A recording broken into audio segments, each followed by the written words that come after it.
Now we're going to be looking at the great cities of the Inca. So as I had mentioned, there are going to be three major cities that we're going to be looking at. You see them listed again here.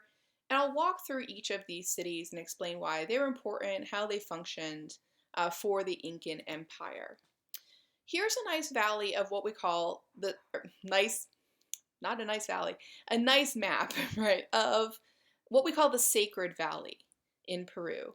In the Incan Empire, the heart of the Incan Empire was located in Peru, in a city that today is called Cusco.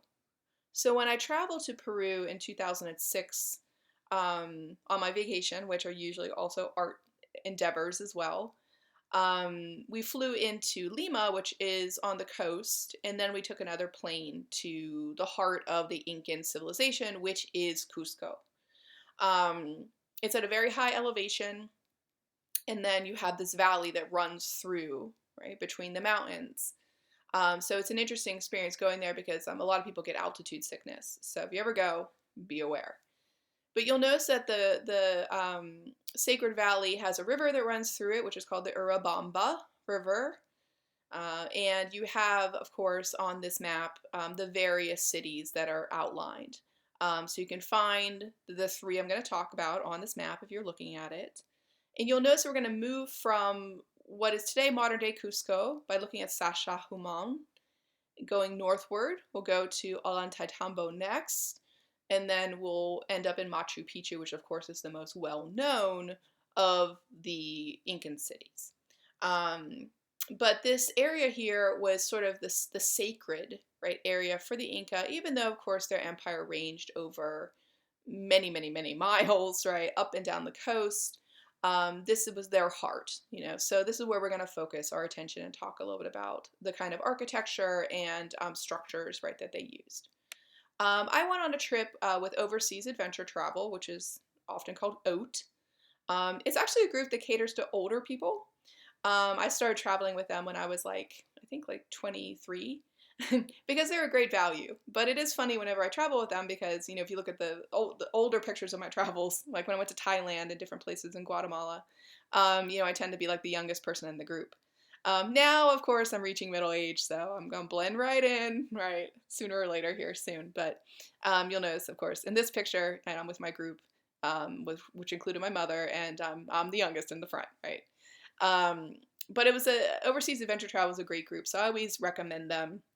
They're very affordable and they're very professional and they're just an awesome value and experience. So I always recommend them in my classes. And by the way, if you ever travel with them, say my name because then I get travel credits. So I'm always really happy about that. But we started our trip again in Lima and then we flew to Cusco. And the first city of the Inca that we looked at was Sacsayhuaman because it's right outside Cusco. So it was very convenient to go look at this city. And they often refer to the city as the first fortress because it was, in a sense, the first fortification that any invaders would encounter if they were coming to try to attack Machu Picchu, which was the area where the Inca or the kings lived. So this was thought to be sort of the first line of defense. One of the first things, of course, you can notice here is the amazing Incan stonework that they are known for. And they've done all kinds of archaeological studies on these walls, and they're fascinating because they don't use any mortar, any cementing, any type of fixative of any kind. Everything is done through placement of the stones. So again, you can go out and Google some videos where they try to show you, how did they do this, right? So again, what we call practical archaeologists, because they work with the practicality of how things could have been done. They have done all kinds of different tests on how could you actually build something like this with no mortar, no cement, no fixative, no nothing, no joiners, no nothing. And it's really, really fascinating, the different types of experiments people have done. And I always refer to these walls as almost like puzzles because a lot of the times the stones are all different shapes and sizes. And again, it all seems to work through placement rather than, again, sort of a logical geometry. So it's interesting to consider.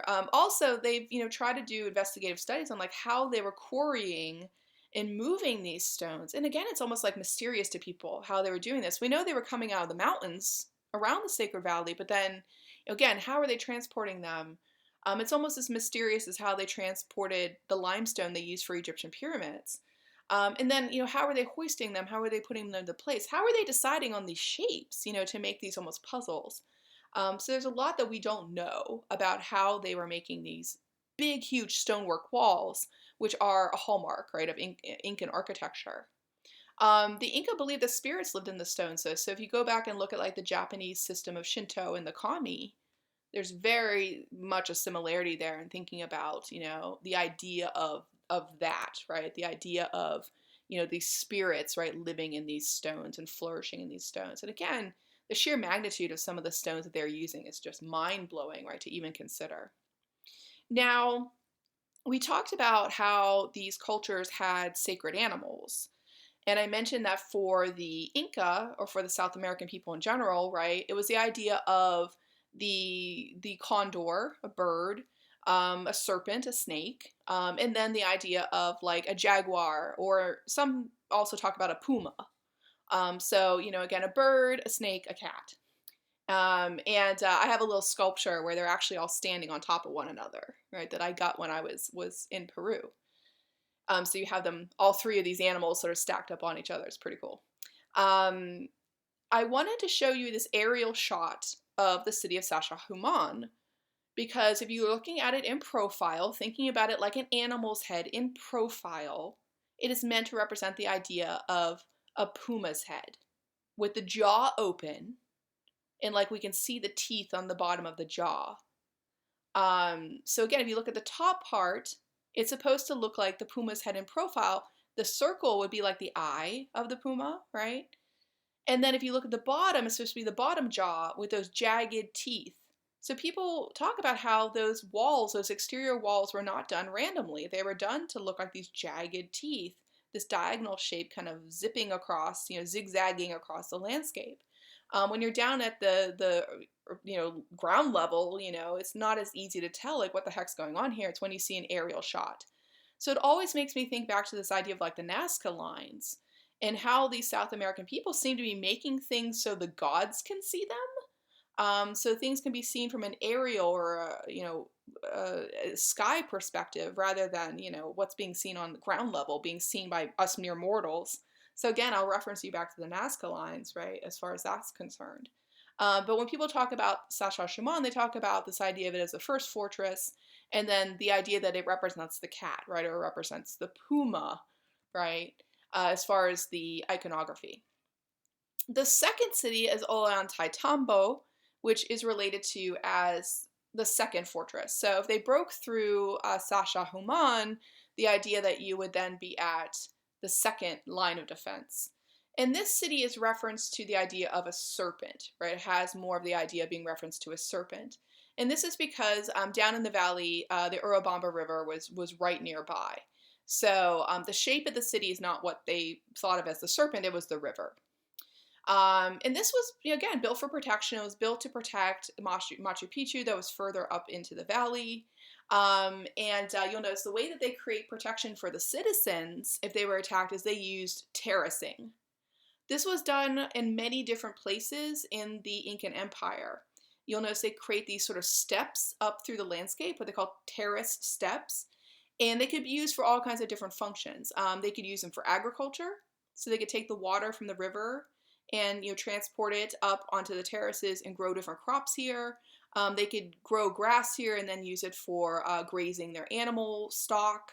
It was a way to be self-contained, right? As long as you had the river access, if an enemy came, right, then you can basically withdraw into your city and keep growing your crops and keep watering and grazing your animals, right? And you'd be like, oh, it's nice that they're out there trying to attack us, but we got everything we need in here. So a lot of these cities use the terraces. Another reason they use the terraces is because this is a valley within mountains that steeply rise around it. If you look at the picture to the left, of course, you can see those mountains steeply rising away from the river. I mean, the change in elevation is no joke from the valley to the tops of these mountains. Again, it's why it's a very dry, arid desert region. It shifts in temperature from 90 degrees during the day to 40 degrees at night. This is why you'll see me in a lot of the pictures wearing like a loose cotton dress kind of thing, but with a sweat jacket, because my day went from 50 degrees to like 90 degrees. You had to be prepared for all these really steep shifts in temperature. But again, this idea that you could use the terracing to accommodate the verticality of the landscape, but also again use it for protection as well. Having a way to water and feed all your animals. Now, unfortunately, when the Spanish arrived, they did breach the first fortress at Sacsayhuaman, and then they came here. And then what they did was dam up the river to stop the river's flow and keep it away from the second city, of course. And that's what ended up breaking Ollantaytambo, was that they were cut off from their water source. So this city was also breached or brought down, unfortunately, because of that. Here's another shot of some of the walls at the city, so you can get a sense of, again, that sort of jigsaw puzzle-y piece, kind of building style that was very, very typical for Incan stone structures. And when I talked about burials with you, this was the city where I got to see the people's ancestors, the skulls of their ancestors, up on their mantle, essentially. So, and it really proved to me that the way that they thought about death was very different than the way we think about death. The final city, of course, is Machu Picchu. And Machu Picchu is best described, I guess, as a royal getaway. It was the city of the Inca. By that I mean the kings, how the word was originally used. And it was very inaccessible to everyday people. So we do not believe that typical tribes people of the Inca were ever coming here unless you were royalty, unless you were very high up in the aristocratic chain, you got to come here. Other than that, no one would ever have seen Machu Picchu. It was basically right at the top of the Sacred Valley. And then if you went over the mountain chain, right to the north, you started to actually go into the Amazon rainforest basin. So people talk about it as kind of a transitional space, right where the Incan Empire would have probably ended in their minds. And then over the mountains was like a whole different world to them where they never went, that it was other people lived there. So again, it's like this transition point, we think. I got to travel there, of course, with my mom on this trip. It was one of her bucket list items to go to Machu Picchu, so she's very excited, as you can see, to go and visit the sacred city. Now, the city of Machu Picchu actually was not known archaeologically until 1911, when Hiram Bingham showed up here as an archaeologist. And it's said that Hiram Bingham was in the area, he was working on other Incan cities, he was doing archaeology, and that some of the natives came up to him and sort of were talking to him about, shyly a little bit about, do you know about this other sacred city, this special city, up in the mountains, and kind of dropping clues and stuff. And he finally was like, well, take me there. And they were like, well, it's kind of a perilous, journey. And he's like, no, take me there. I want to go. And the way that you get there today is you either go on a train, which runs right beside the Urubamba River, or you hike. You go on foot, what we call the Incan Trail. And if you ever try to do the Incan Trail, by the way, you have to plan very much in advance for it because they only issue so many permits for people to hike and then camp right on the Incan Trail. I preferred to go on the train, right, as a real tourist. That's just me. But you have to go this very specific route to get there, right? It's very hard to get to. And so the natives, right, take him on this very treacherous route and then up these switchback hiking trails, basically, up into the mountains. Say you ride a bus, it's pretty treacherous because, again, you'll notice it's a switchback road. And so sometimes you're roaring up the mountainside and all of a sudden the bus is coming from the other way and you kind of have to play chicken with each other. It was a little scary, but it's an experience, right? But again, they take him up to this city and Hiram Bingham was like, holy crap, like this is something, Hiram Bingham was working with Yale at the time, at the Yale University. And so actually most Incan artifacts from Machu Picchu are in the Yale University collection, and that's been something that the Peruvian government has sort of been exploring for years now, is why does Yale get to keep these things when they are, indigenous materials that belong to Peru? And you'll see this a lot when you look at archaeology, like where stuff ends up. Like a lot of Egyptian artifacts are in London, things like this, right? So that's a problem that's sort of ongoing is Bingham's relationship to this site as the archaeologist, and then Yale having all these objects in their collection, and the Peruvians saying, yes, but they're ours. There are heritage, there are patrimony, as we call it. They should be in. And I know that Yale is actually working with them recently to return a lot of the objects. It's still ongoing, but there have been more breaches in the sort of, okay, maybe we can start to create more of a connection with Peru and return a lot of these objects back to Peru. So, but again, that's fraught with its own difficulties, because think about transporting anything, any object is a risk. What if your plane crashes that the objects are on? What if it's on a boat and the boat sinks, right? So often people in art history and archaeology, we sometimes say, yes, we know this belongs to a place, but at the same time, it's a risk to move it. So if it's being well taken care of in the place that it's at, we often will argue, let it stay there, because at least it's safe, right? We're not putting it in peril to move it. So it's a hard conversation though, and you see it throughout art history and archaeology. But yeah, so Hiram Bingham was like, wow, like, thanks locals for, making my career for me, essentially. So he's the archaeologist that's connected to this find. And again, this is thought to mimic the idea of one of the sacred animals. So you've had the cat, you've had the serpent, now you're getting the bird, which for them was the condor. It was the condor, the last of their sacred animals. And again, if you look at the map of the city in profile, from the side, it's meant to look like a condor. Now, start at the right of the map and look for like the purplish lines, right, of the map. Stay on the outside of the line, you're doing the outside lines all the way down the profile, right? If you look at the top, start at the top, start at the right, it looks like a bird's head, and then you go further down and it sort of seems to almost expand out to its wings, and then the back is the tail feathers.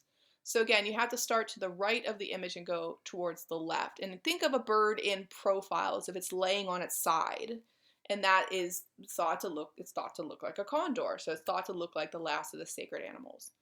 And again, this is thought to be a truly royal getaway. And it's the only city that the Spanish did not breach. This is why when Hiram Bingham is, doing archaeology in the region, no one knows about it, because it was never touched by the Spanish. It was never conquered. It was never found.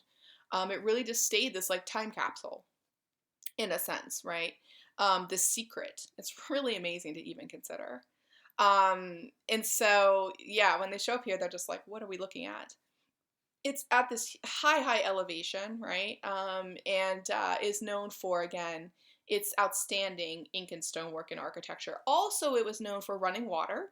So on the left, you can see an image of the running water coming down through the system that would route it through various people's homes. They had what we think were like bathtubs, essentially, and flush toilets. So it's pretty amazing. And by flush toilets, I mean like the idea of like, Asian toilets where like, it's in the ground, you squat over it, but then you take water and you sluice it. And there's, you put the water into the, you flush, right, the water into the system, and you send everything down the drain, right? So that's what they mean by flush, right? Flushing toilets. So not how we think like pushing a lever, but, using the water to flush. So they probably had like a little container of water that was to the side of the toilet, right? And then they flushed with it. And again, if you've ever been to Asia, you know that this is how these toilets work in Asia. They're squat toilets, right? You squat over, you flush with a little thing of water next to, right, the sort of area. It's very different. But again, we're seeing this idea that they had a lot of engineering skill. They had a lot of mentality towards problem solving, and just a beautiful place, right? I always joke, watch out for the llamas when you're there. It's their city, not yours. They all live on the terraces, right? Still today, sort of, this sort of an indigenous animal to this region, but they're very pissy animals. Be really mean. So look out, watch out, right, for the llamas. I mentioned that the city looks like a condor. You have the sacred temple of the condor on the site. I showed you the profile of the condor when we talked about zoomorphs and animal imagery. And so again, notice that the condor is meant to look like a profile, right, of the condor. And then what you would do is go into the temple, right, to worship, we believe. Today, it's said that if you go in as a tourist and you're able to make your way through this very, very tight temple, that you get a wish. So people do that today, is the lore, right, of the place. And when I was there, one of the things that was really important to do was to go up for the sunrise, because the way that the sun rises here is it rises over a very specific part of the mountainside at certain parts of the year, and then it meets up with what we call the Intihuatana, or the hitching post of the sun. Now, like a lot of polytheistic cultures, right, they believed in sun gods and the idea of sun gods. So again, that's another Egyptian connection I often think of in my mind. But when the sun rises, it sort of goes over this very specific part of the mountain, and then hits what we call the hitching post of the sun, or Intihuatana. And you'll see it in the picture to the right. It's behind me, and it sort of sticks up like it's a little post. Um, and as I said on the last slide, if you want to be here for the sunrise, I mean, you have to be up. We had to get up at 3:30 in the morning to be there at like 4:30 in the morning, because the sunrise is going to happen at like 5:30ish in the morning. So it is very early, but totally, and freezing cold, obviously. Totally, totally, totally worth it though. So if you go there, don't miss it. It's worth every bit of it. And there's really not a lot of people there, so it's like you get to be in this beautiful site with maybe like 200 people spread out all through it. It's just a gorgeous experience. But what the Inca believed is that the sun, kind of moved over the mountain, and the people tied it to the post, right, to keep it in the sky, and then at night they let it go off the post so it would set. You kind of hear this kind of mythology in a lot of early polytheisms that deal with gods that are very mystical or nature oriented. But I love this idea of the sun coming up and them grabbing it, right, by its strings or something, and then hitching it to the post and then letting it go at night. It's just very lyrical and very poetic.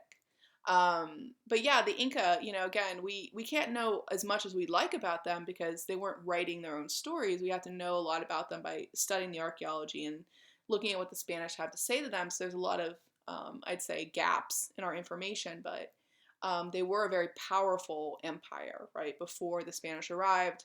And it would have been interesting to see what they would have developed if left, well enough alone. Because they were very advanced in a lot of ways, so it would have been intriguing to see. In the next group of videos, we're going to be looking at colonialism in general, of course, and then also contemporary art from South America.